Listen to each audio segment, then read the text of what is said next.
Hello everyone, welcome back. तो आज हम देखेंगे सब कुछ विपिंग क्रीम के बारे में, उसको किस तरीके से तैयार करते हैं,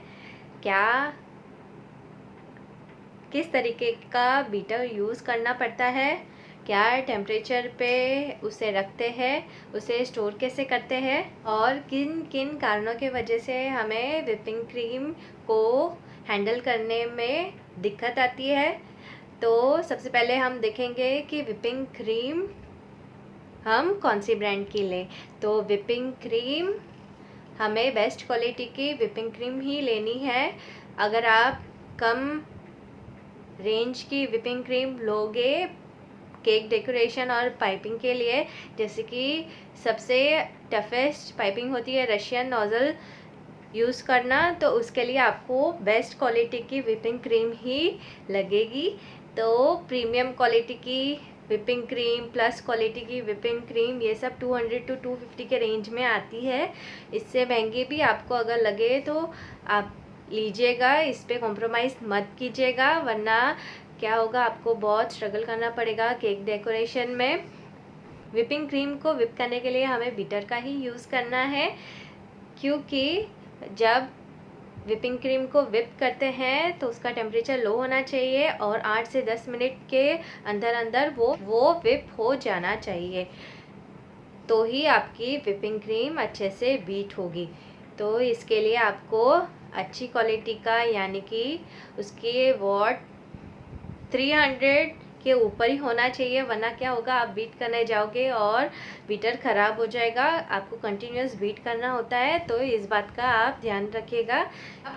कोई भी कम रेंज का बीटर भी ले सकते हो, पर वॉट्स उसके ज़्यादा होना चाहिए, क्योंकि उसको बीट आपको बहुत तेज़ी से करना होगा। अगर आपके पास प्रोफेशनल बीटर है तो आपका काम 8 मिनट में हो जाएगा, और अगर आपके पास नॉर्मल बीटर है मेरे वाला जैसा, तो 10 मिनट भी लग सकते हैं। तो टाइम कंज्यूमिंग नहीं कह सकती हूँ, लेकिन रिज़ल्ट में थोड़ा बहुत फ़र्क आता है। अब विपिंग क्रीम और फ्रीज़र के बारे में हम देखेंगे।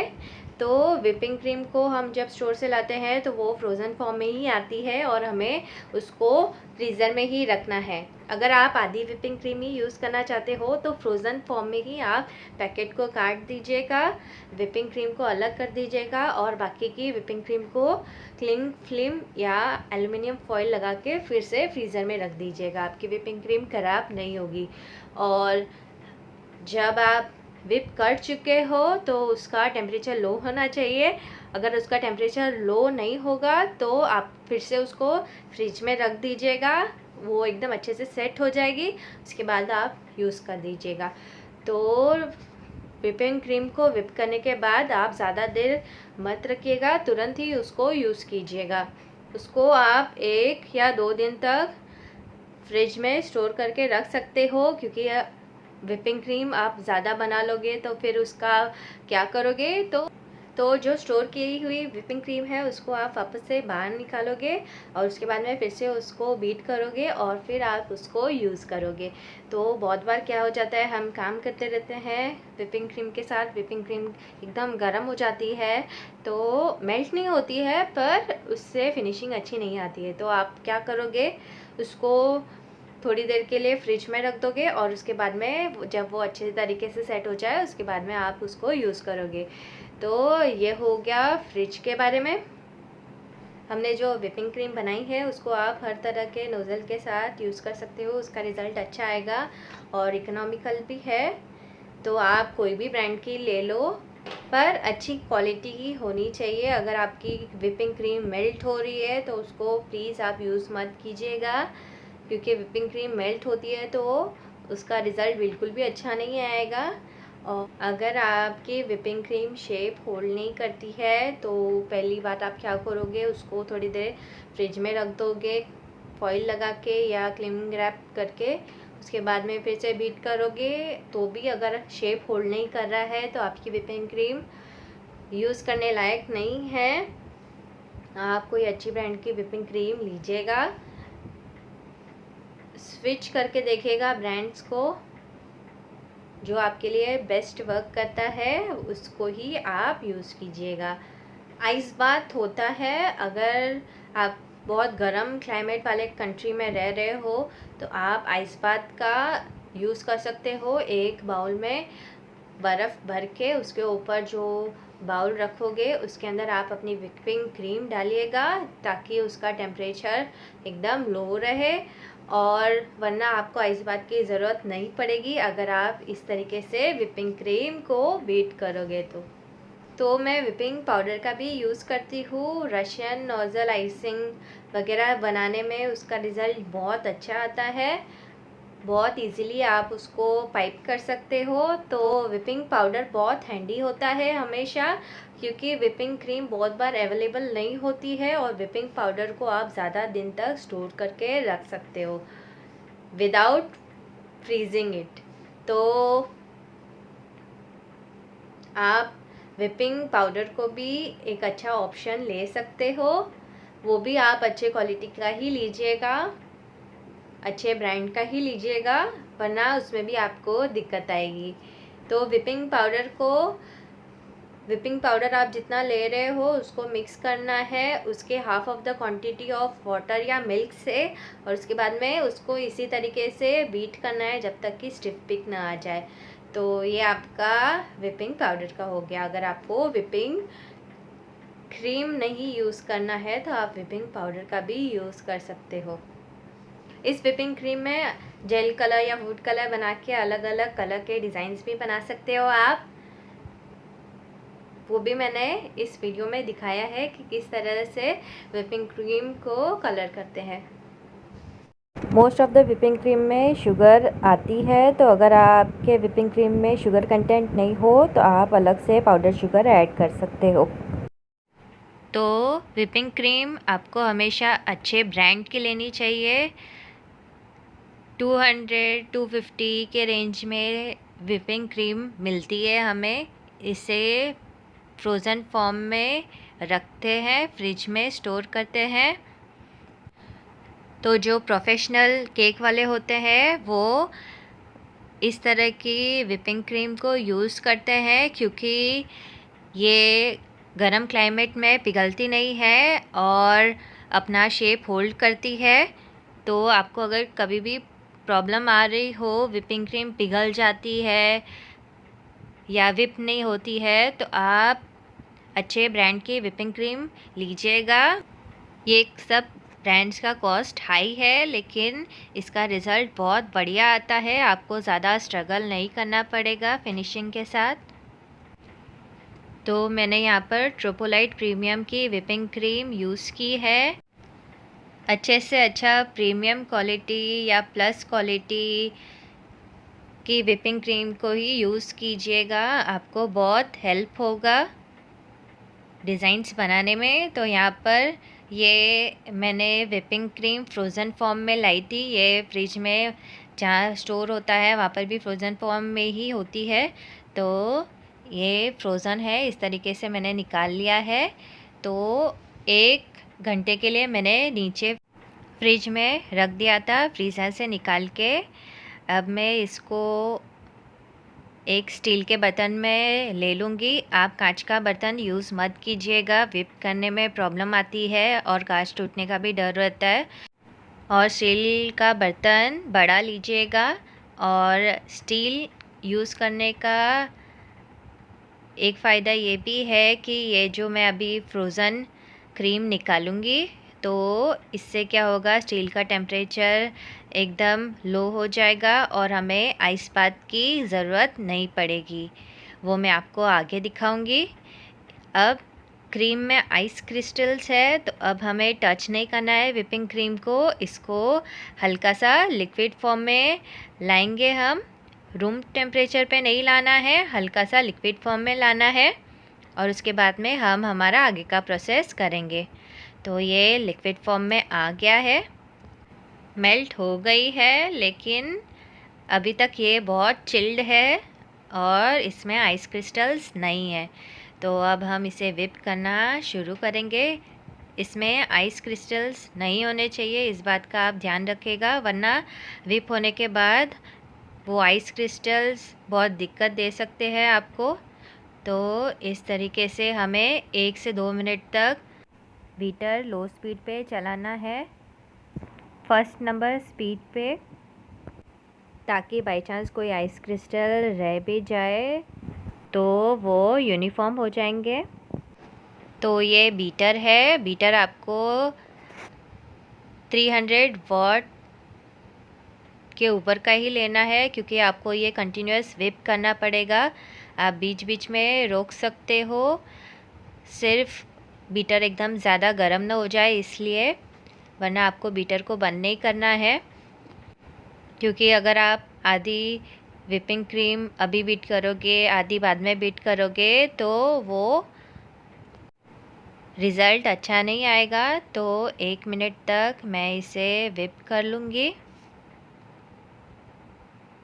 अब बीटर की जो हाईएस्ट स्पीड है यहाँ पर 7 स्पीड है, तो उस पे मैंने कर दिया है। और अब हमें बीटर को रोकना नहीं है, हमें कंटिन्यूसली व्हिप करना है।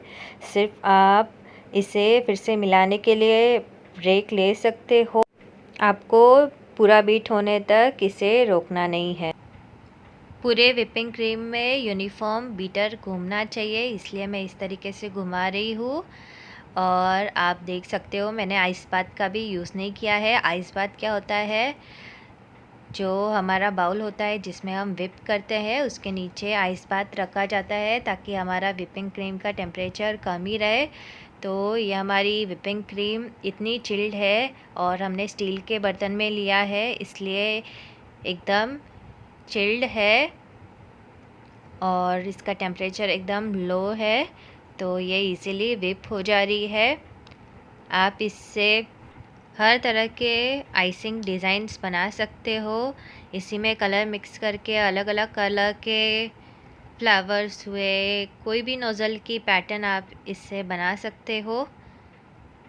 आप रशियन नोज़ल्स जो होते हैं वो इजीली इस व्हिपिंग क्रीम से बना सकते हो। रशियन नोज़ल आइसिंग के लिए आपको बेस्ट क्वालिटी व्हिपिंग क्रीम ही लेनी चाहिए।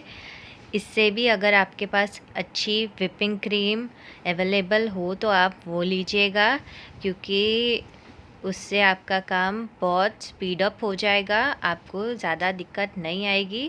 तो आप जब भी वर्क कर रहे हो व्हिपिंग क्रीम के साथ, तो आप अच्छे क्वालिटी की व्हिपिंग क्रीम ही लीजिएगा। भले उसका प्राइस थोड़ा सा हाई हो, लेकिन वो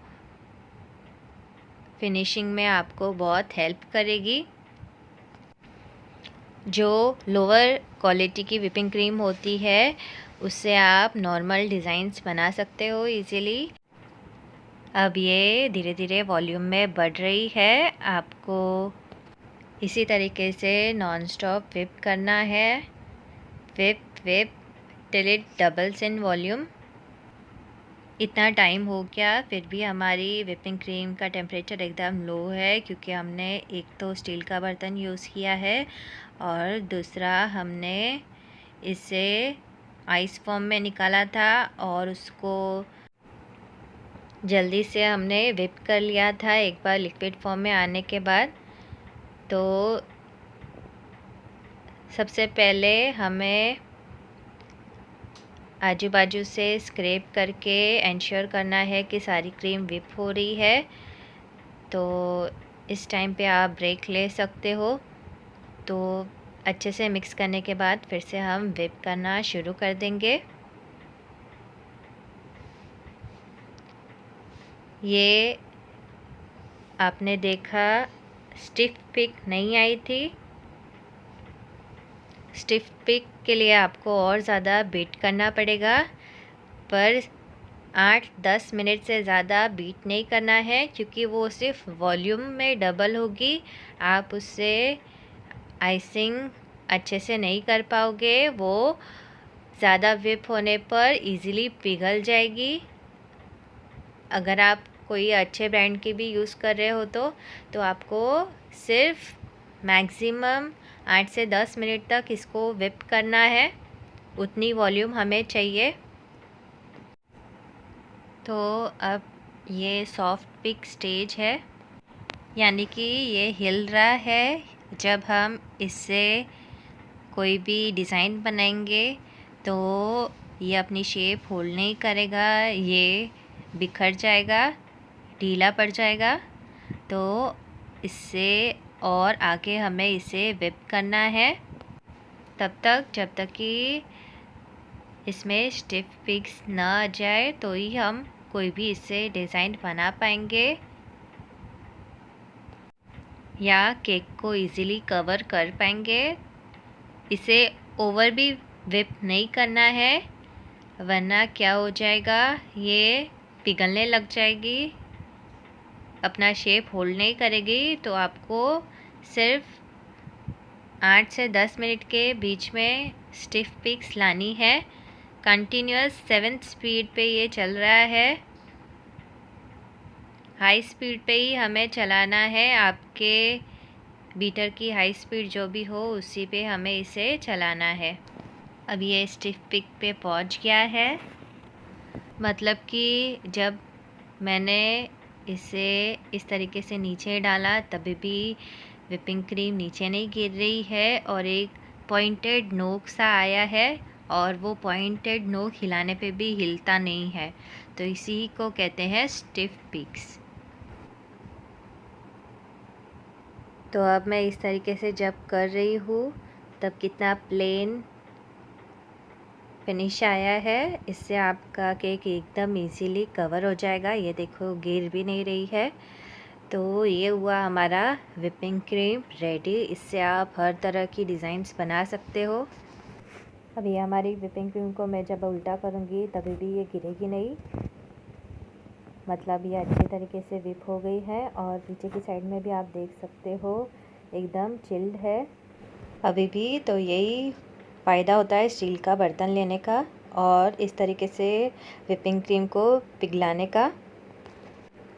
तो इस विपिंग क्रीम को आप तुरंत ही यूज़ कर लो तो अच्छा है, या आप क्लिंग फिल्म इसके ऊपर डाल के इसे फ्रीज़र में नहीं, फ्रिज में स्टोर करके रख सकते हो 1 से 2 दिन के लिए। 1 से 2 दिन के बाद आपको फिर से इसे निकालना है और अच्छी तरीके से बीट करना है, और आप अपनी हिसाब से इसे यूज़ कर सकते हो। इससे कोई भी डिज़ाइन बना सकते हो। अगर बीट करने के बाद भी आपका जो विपिंग क्रीम है वो शेप होल्ड नहीं कर रहा है या डिज़ाइन ठीक से नहीं बन रही है, तो इसे फिर से क्लिंग फिल्म लगा के या फॉइल पेपर लगा के फ्रिज में रख दीजिएगा। ये अच्छी तरीके से सेट हो जाएगी और उसके बाद में आप अपना काम फिर से चालू कर सकते हो। सारे इंस्ट्रक्शंस पैक पे लिखे होते हैं, तो आप भी चाहे ज़रूर बनाएं, ज़रूर ट्राई कीजिएगा मेरी रेसिपीज़ एंड कीप वॉचिंग। तो मिलते हैं नेक्स्ट वीक सैटरडे को, तब तक के लिए बाय बाय।